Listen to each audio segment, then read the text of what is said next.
So, sir, you started your career as an account supervisor at Mudra Communications. So, like you mentioned, that back then you had your inhibitions too. So, had you streamlined your sector or field that you wanted to work in?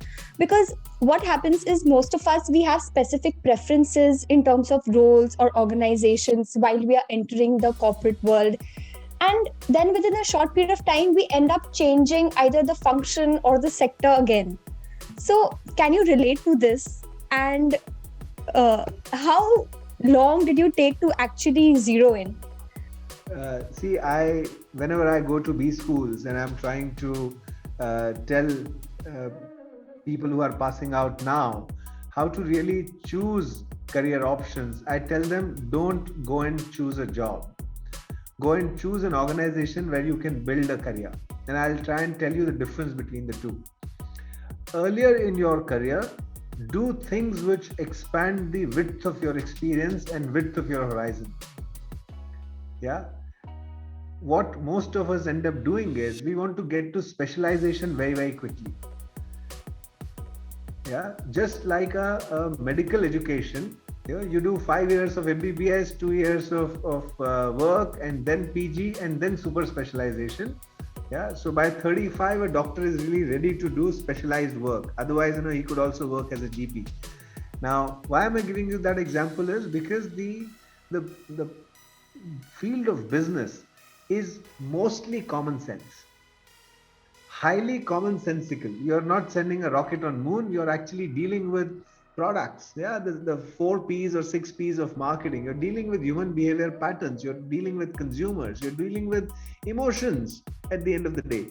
So the width of exposure that you get is most important in the beginning of your career. When you build the first 10 years of your career, don't worry about one job paying you X amount of money, or you trying to get work that you always dreamt of doing.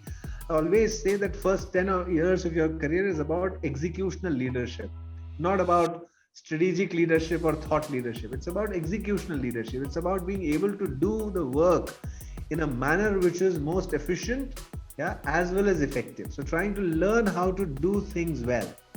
And hence, don't worry about what you do. It's like Steve Jobs, who said, listen, walk into any classroom and spend 2 hours. That education never goes waste.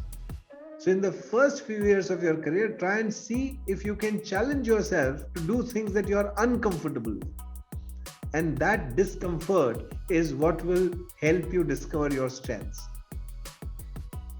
So since you've done a double MBA first from MICA and then from ISB Hyderabad, so can you please tell us what role each of them played in your life and in your career?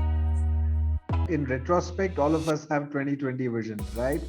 But when I was, graduating, I did not have any of these understanding.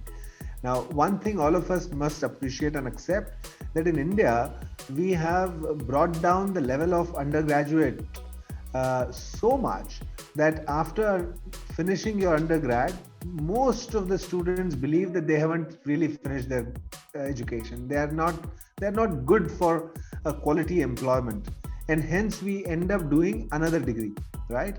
Which could be a PG, and most people run towards a professional degree, which could be MBA, because it gives you at least a guarantee that you will get a respectable employment or a job. Now, if you think about an MBA degree, it's Masters of Business Administration. You must know the basics of business before doing Masters of Business Administration, which means you should have tested yourself out, should have seen some amount of the business value chain, should have interacted with customers or manufacturing process or the challenges of running a business before you land up in the classroom. Because the MBA degree is not about studying more books. It's about interacting with your peers, colleagues who have had diverse set of experiences, business challenges, learning through case studies, and then applying those back in the real world. So it is as real a degree as it can get. So if I had a choice, I would not go and do an MBA immediately after my undergrad. I would work for a few years, which is what I did. After 5 years, when I landed in ISB, the set of colleagues or set of students who I interacted with had changed completely. When I was doing my MICA postgrad, maybe 5 people had any experience. And I went to ISB, 100% of us had worked before. There were shippies, there were people who had been doctors, there were people like me who came from communications and advertising, there were people who had worked as engineers, coders, uh, and people who had worked in armed forces. So you could see the diversity playing at its best. And then we get to learn something that as Indians we should have embraced long back, because we are a country of diversity. Yeah, our strength is the kind of diversity we have, and we don't appreciate that in teams, right? We try and recruit with a cookie cutter approach, and we try and recruit people who look like us. And that's exactly what I learned in ISB when I was going through that 1 year program, which was pretty intensive, 640 contact hours. That to be able to appreciate business learning, you should have spent a few years doing it yourself, and hence that would be my advice to everyone who's. So, as we speak, we have experienced campus life only for a couple of months given the pandemic. So, we would love to know how and what MICA was like then, your hostel, or probably your most memorable incident from MICA. My most memorable memory from those days is Mr. Kulkarni used to be the director of MICA, and we had a dilapidated Fiat car. And one of my friend's mother was traveling in, and she was stuck in Bhopal village. And she called up the campus, and we used to say, Professor Kulki said there was no driver. So Kulki called me and said, Kedar, go and pick up so-and-so madam from Bhopal. I said, okay. I took the car and went and brought her back. And that car was really in a ramshackle, broken down condition, and safely to the campus. And she said, you gave this boy such a car.